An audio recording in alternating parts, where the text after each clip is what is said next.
ตำแห้งมันยังครบลูก ฮะตามให้มันแยกครบรู้ มีอย่างทุกเตะเนาะ หลายเที่ยวแล้ว เอ้ยมันใส่เกลือหน่อยหมักพริกตึ้งพริกกาดหน้า หมักกันหมักพริกกันกับนาเนาะ เฮาซื้อตลาดซื้อ เจอลายเข้มลายเนาะ เต็มหลายสลายกินบ่ได้บาด เห็นบ่บ่คือเป็นนัวได้เนาะ โดย ใช่หลายเชฟหลายเด้อเนาะเอาไปได้เอาไปเด็ดบ่ เอาได้มาเซียนเอาได้พอหิวไปก่อนเลยนะ ฉะนั้นวันไหวเลยตามแจกพริกดีๆนะ เดินทางดุมนั่นอยู่ป่ะ ซักยัง ชักยัง ซักน้ ซักน้ ำซักขี้ดิน ำซักยังซักกี่ดิน ซักขี้ดิน บ่ให้ถือดีกว่าน่ะ ซักน้ ซักน้ำไปได้น่ะ ก็ยังบ่ถืออยู่ ำซักสั่ง เจาะน้ำบ่ โดย เจาะน้ำ ชักน้ำชักดินอยู่นะ ไผสิมาซักให้ได้ อันนั้นจังว่าแต่ว่า แล้วไผมาแจ้งสิซักน้ำให้ได้ บ่เสียนป่ะ บ่แซน บ่แซนว่าโอ้สบายดีเด้อ ทักทายสบายดีมาเลยมากินสมน้ำกัน สวัสดีเด้อมาสวัสดี โอ้เพิ่นมีข่าวดีสิซักน้ำ สั่งน้ เป็นที่ได้คือเอิ้นซักน้ำ เดินซักน้ำนี่ ห เบา รือว่าบ้านเด้อนี่บ่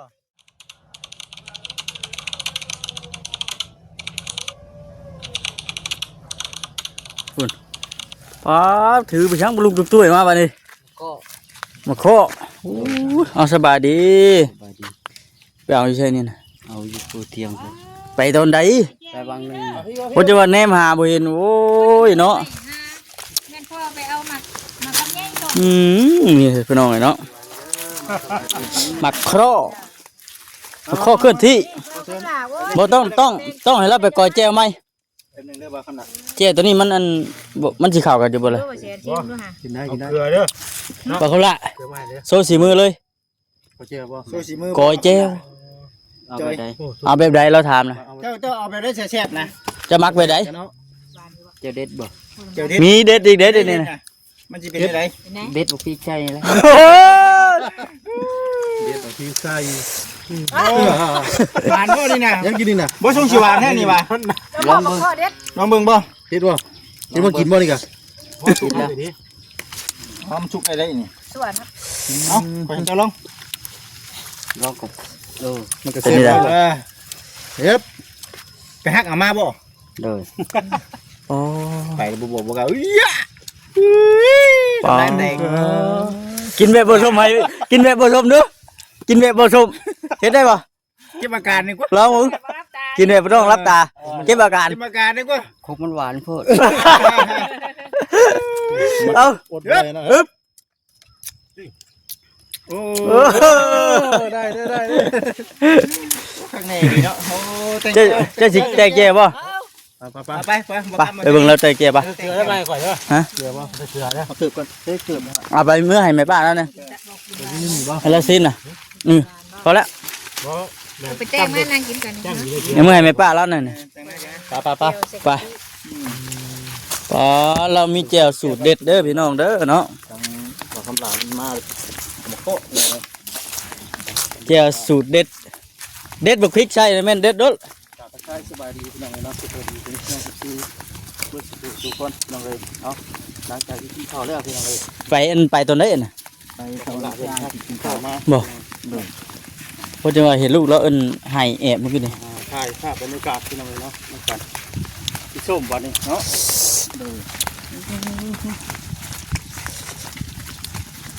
กินข้าวอิ่มแล้วก็กินสบโต๊ะเนาะกำลังกินข้าวอิ่มพวกหันน่ะพี่น้องเอ้ยเนาะพอดี พูดถ่ายหน้า แนมมาเห็นเราหาบบลุงตุงตุ้ยมาอยู่หิวข้าวบ่ ข้าวด้วยแอ่คนให้กี่ค่ะ บ่ เจ้า เราหิวข้าวบ่ จุ่ม จุ่มกินฮอดพอโอ้ ไปเนี่ยบอกอ้าวบ่ถือว่าอ้าย บ่เป็นหยังบ่ตกดอก ไปเนี่ยถือไม่ต้องพี่ให้ เออ มันยังปิดเอา โธ่ มันคือลูก คักๆแก้ง่วงเนาะขออนุญาตขึ้นนี่เด้อแม่ป้าเด้อ เด้ออยู่ด้วยเป็นหยัง เด้อก่อยหลานนอนทางนั้นก็นอนแล้วบ่ นอนแล้ว ขึ้นมาบ่ครับขึ้นมา เป็นบ่ขึ้นเพิ่นให้ห้องขึ้นมาก็อย่าห้องขึ้นได้บ่ คือมากค่ะคือมาก ไถหน้าดำช่วงแรงบ่ แม่ดำให้ยังกะย่าแล้ว มันเบิดน้ำเนาะ เบ็ดง่ามเลยทำกิจอยู่ร้านเป็นบก เออ ไปคนเดียวแม่เจ้าเรื่องบก บ่ ฮะ ผักเทียมมันมีก็เบิ่ง ใส่ผักเทียมอีก แต่เที่ยวบ่เหรอ เจดีย์เนาะ เจลเด็ดโอ้สูตรเพิ่นบ่สลี สูเพิ่นบ่ แม่น หมด บ่มีก็แสดงว่ามันเบิดแล้ว เลยบ่มีก็บ่ใส่แช่ธรรมดาก็ได้ เจ็บเบรก หรือมันเกลือเด้อ บ่เจดีย์ ฮะ เจ็บเบรกบ่ จะเป็น ได้ก็ได้ เพราะว่ามันเกี่ยวเด็ดมันบ่มี ง่ายไงลูกตัวไม่มันก็ไปเป็นได้ยังติดไข่ย่ำมาเข้า อันจับเกลือได้อันบ่สลีให้บ่เซ็นจะเกลือ เดี๋ยวจึงจับไปให้เนาะ เพื่อนครัวนี่ก็แบบนี้เลยเนาะแบบบ่ได้มีหยังขังหยังเนาะ แบบนี้ เห็นว่าฝนตกฝนหยังนี่มันบ่เปียกบ่นี่ เยี่ยวมันก็บ่เลือแล้ว บ่เหลือเลยเนาะ มันก็บ่เรือ มันบ่ได้เปียกแต่เฮือนบ่อนเฮือนครัวเลยเนาะ เปียกเบิด เปียกเบิดเลย บนนอนก็เปียก บนอยู่บนนอนก็เปียก ตอนเดี๋ยวบุญดู เออ จะได้ขึ้นกับแมวข้อ นี่ คิด แห กา ละ ร ลู บ่ ก มัน เอ้ยซ้ำได้ซ้ำมีตะกี้นะ แม่นั่นแหละนี่ อันนี้คือบนทางละนอนพี่น้องไงเนาะ แม่น บนอยู่บนนอนเพิ่นก็แบบนี้เลย แม่กับ จะเข้า มันไปดาวเครื่องมุ้งก็ยังบ่ได้ เอ มี อ ดาวอันนี้ก็ได้ลูกเอ้ย อันโตสังกะสีนี่บ่ โดยแม่ดาวนะหันเบียดบันเดือนนี่แหละคนคนเอาพวกนี่แหละ โดย คนแรกพัดกันว่าตาน้อยตะกี้ ตัดอ้อยพุ่นแล้วเนาะ โดยเขาได้ทำนี้บ่ เออถ้าหาได้หามีก่อนจังคอยใช้ทยอยใช้เพิ่นก็บ่ได้อัน โดย นั้นดอกเพิ่นก็คือว่าใจดีเติบ ใจดี อืม เพิ่นก็เป็นเพิ่นช่วยลูกเอ้ยทำช่วยเลยเนาะให้มาได้ชื่อ เอาไปใช้น่ะไปใช้มาพี่บ่พี่บ่เอาเกิบมายัง มาให้แม่เจ้าไม่ว่าให้แม่เจ้าลูกน้อยก็ได้ ถือว่าเราทำตัวนั้นจิ๊บ ไปกินพุ่นนะไปพุ่นบ่กินพุ่นบ่ เล็บเต้ดูเว้ยเอาใส่กระตุกด้วยแล้วกำลายมัน เสื ก อ ระตุ ป้าก หันเป็นยังเนาะ เขาไปเกิดกันยังว่าพูด กินอยู่เทียงแม่ก็ได้ มันห่มได้อยู่ แม่แหละเย็นเลย เย็นสว่างสวยคักเนาะอยู่นี่เนาะ ปัดวูมากกับบ่ง่ายนี่ก็นั่งแล้วนั่งแล้ว อ๋อทุก เนาะการเป็นเสียบเลย ตำสดคือสิคักอยู่เนาะตำมันสดเลยนะ ตำข้อก็ช่วงข้อ ไปแม่ลงเอาแล้วไม่มีเนาะ ลงมามีไปวันเดียวเขาบ่ บ้านให้ลูกแม่ลวกไปมันยางลงไปเอาไปมาลวกไป กินกับยังเหรอปลาปอง บ่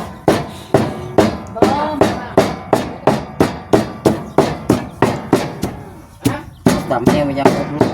ฮะ ตามโลกตามมันแหละลูก ตำให้มันแยกครบรู้ เนี่ยทุกเตะเนาะ หลาย มัน เที่ยวแล้ว รู้เอ้ยมันใส่เกลือหน่อยหมักพริกตึ้งพริกกาดหน้า หมักกันหมักพริกกันกับนาเนาะ เท้าซื้อตลาดซื้อ เจอลายเข้มลายเนาะเจอลาย กินหลายนะสลายกินบ่ได้บาด เห็นบ่บ่คือเป็นนัวเลยเนาะ โดย ใช่หลายเชฟหลายเด้อนั่นเนาะเอาไปได้เอาไปเด็ดบ่ เอาได้มาเทียนเอาได้พอหิวไปก่อนเลยนะ ฉะนั้นวันไหวเลยตามแจ้งพริกดีๆนะ เดินทางดุมนะที่ว่า อืมตึ้มเลย คำนาบางทีโซเชียลมีเดียต่ำเกี่ยวดูที่พี่งานกินพี่น้องมันนี่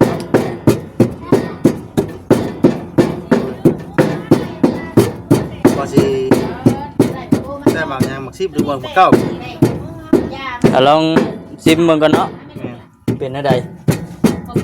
จะสุดยอดปะจ๊ะ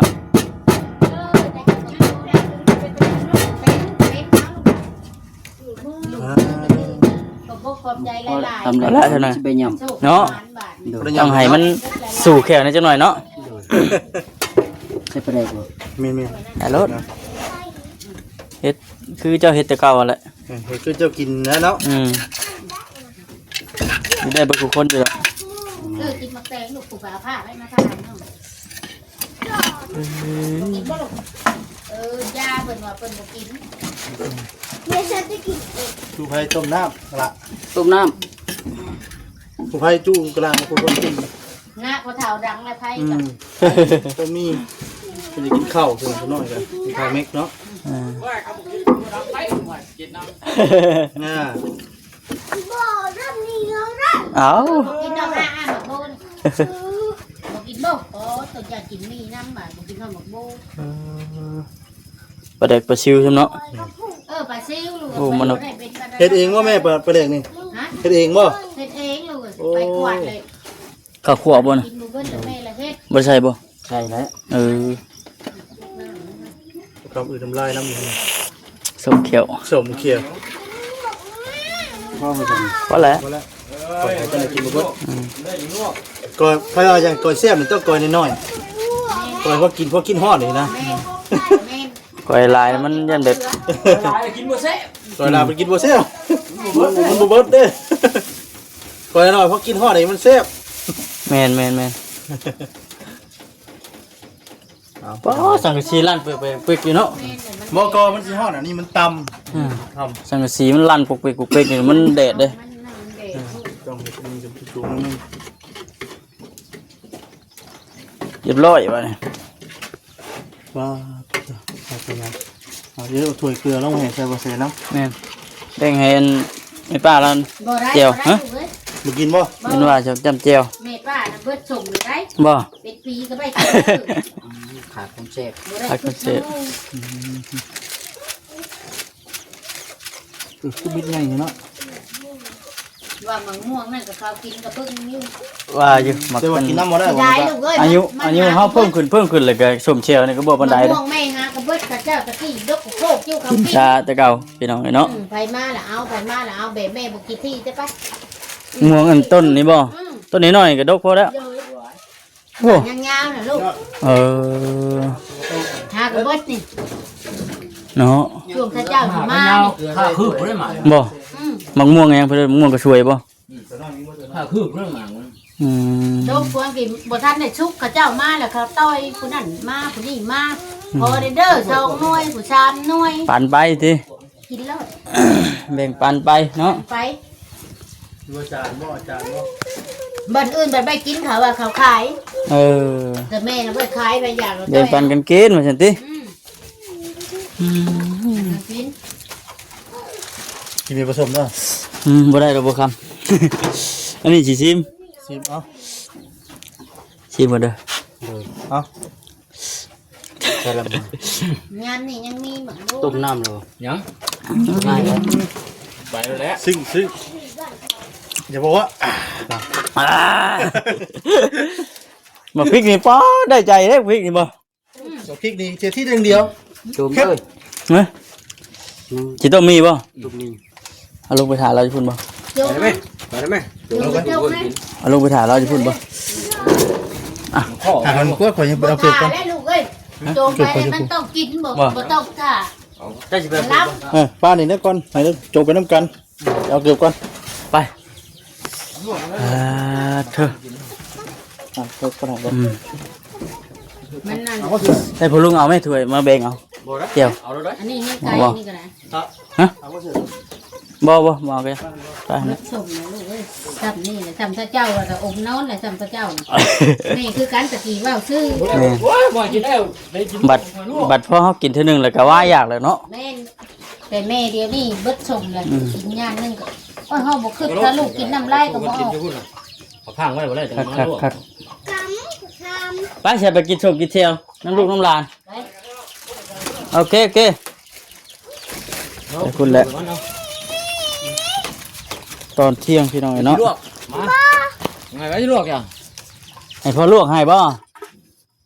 อย่างพ่อเพิ่นลวกให้ไปเดี๋ยวสิอันเอาไปดอกฮะไปซะไปซะ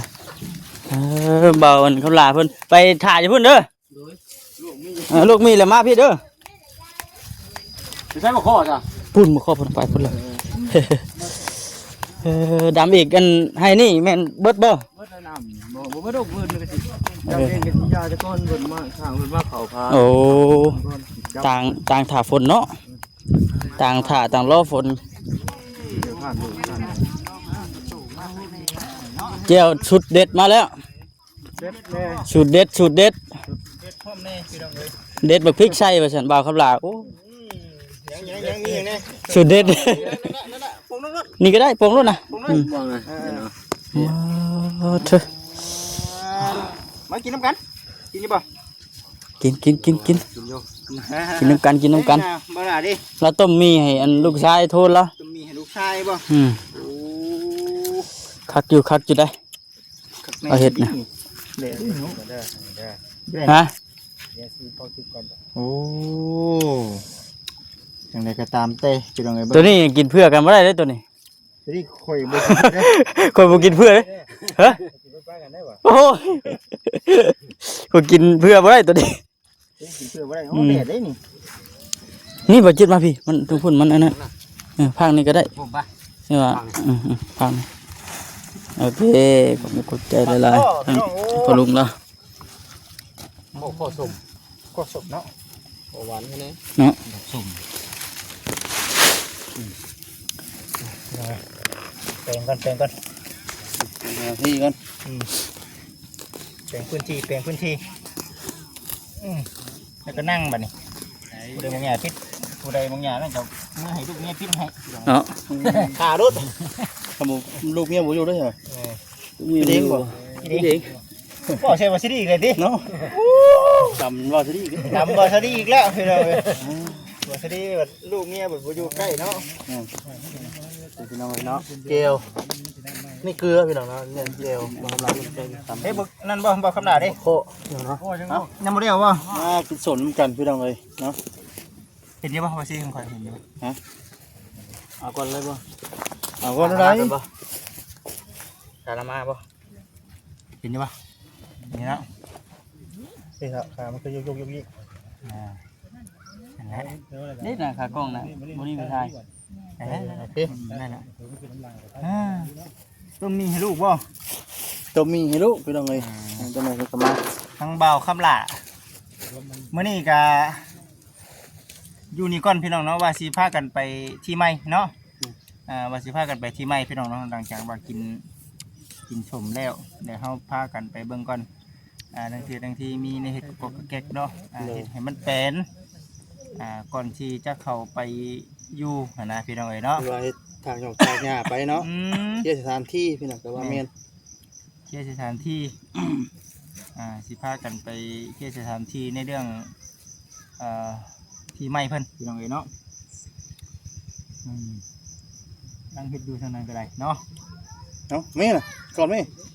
กินก่อนบ่ เอากินก้อนไหนนี่ กินก่อนเด้อกินก่อน ห เด้ ลอน อ เกินไหน สลีกินได้อยู่แล้ววะ กินเพื่อคอยแน่ โอ้โหเลิกแค่กินมันข้อเนาะกินเพื่อกัน กินเพื่อบ่มคอ มันปันอะไรเลย วันไหนวะบ่คือกินน้ำกินข้าวเลยเนาะ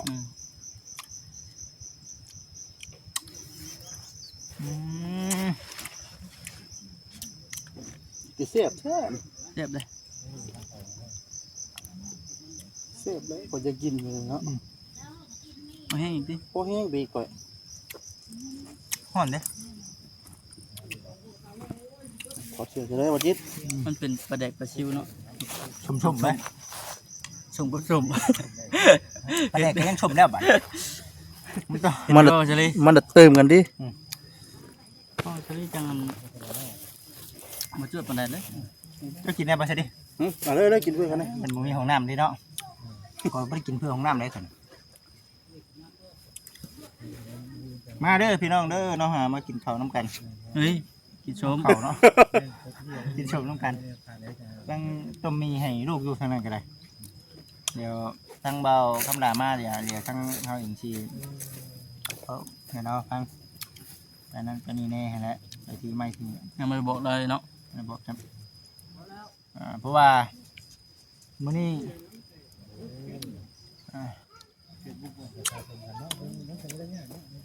นั่นมาๆได้เล่นมาทางนี้ยันบ่ทัน มาบ่ได้กันเจ้าบ่มากินนี่บ่ได้เลยสบายดี สบายดี สบายดีสบีลาย ในแม่นะบอแซงกับ มีกระบา เด้อประเสริฐเด้อ มีข่าวดีบ่มื้อนี้บ่แซนมาแจ้งข่าวดียังมื้อนี้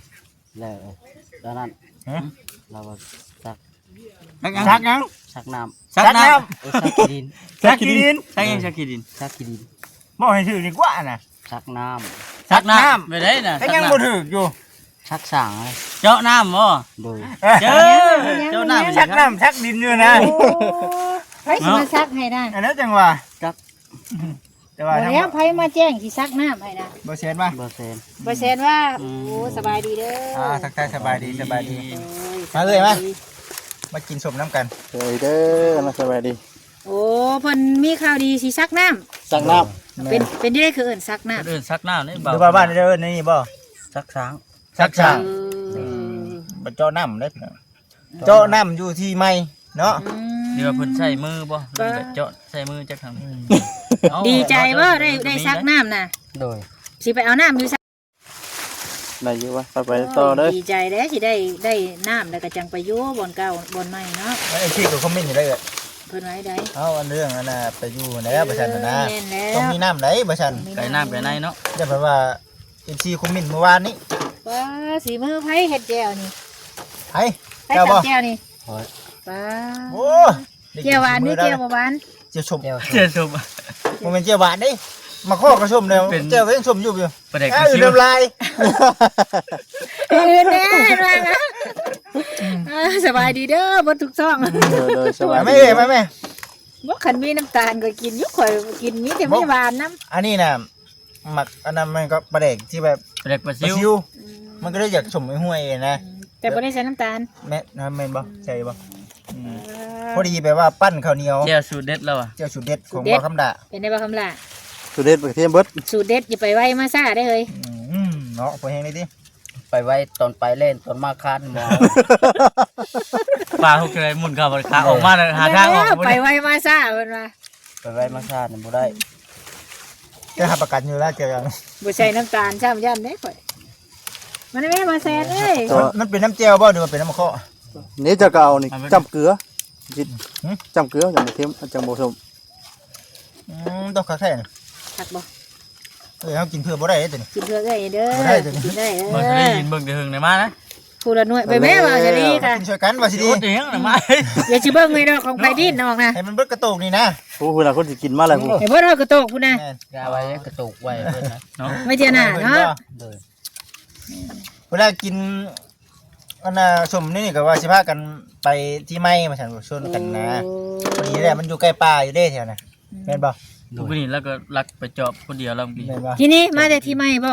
พอจังลูกให้โอ้โอ้ เอามาข้อเจาะเบิ่งที่ไม้เลยติฮู้หรือบ่วันสิเจาะวังไหนว่าบ่แซนฮู้อยู่บ่พอดีเข้าไปเบิ่งแน่เนาะ กินมาข้อแล้วนี่บ่ กินข้อแล้วนี่แหละ ถ้ากินได้ฉามันสิคำ ตอนแรงเดียวเขามาทางให้ ไผมาทาง เสียงอ่ะ ทางน้ำพร้อมแล้ว ทานน้ำกันนะ ทางนะ ทาง โอ้ ทาง ทางน้ำกัน โดย โอ้ ชวนกันทาง ช ทา วน ง กันบ่ บอกอ่ะ ชวนกันดีแล้วดีแล้ว ทางน้ำกันแล้วมันไก่เนาะ เนาะบ่ทางไปทางมาต้องเชิงซี่บัดรถใหญ่ไปได้เด้เนาะ ก็ต่อไปเถื่อผู้อยู่ในมีรถก็มีเนาะ เพราะว่ามันสิเป็นเฮือนคนเบิดได้แท้มาบ่ใช่ โคมองกิน คือมาแล้วบ่คือหมู่พี่น้องเอ้ยเพิ่นมาเลยเอาเช้า กินเลยเนาะคำลายยังคำลายนี่กินซุป กินแบบผสมเนาะ ถ้าน้อยใจหั่นน่ะ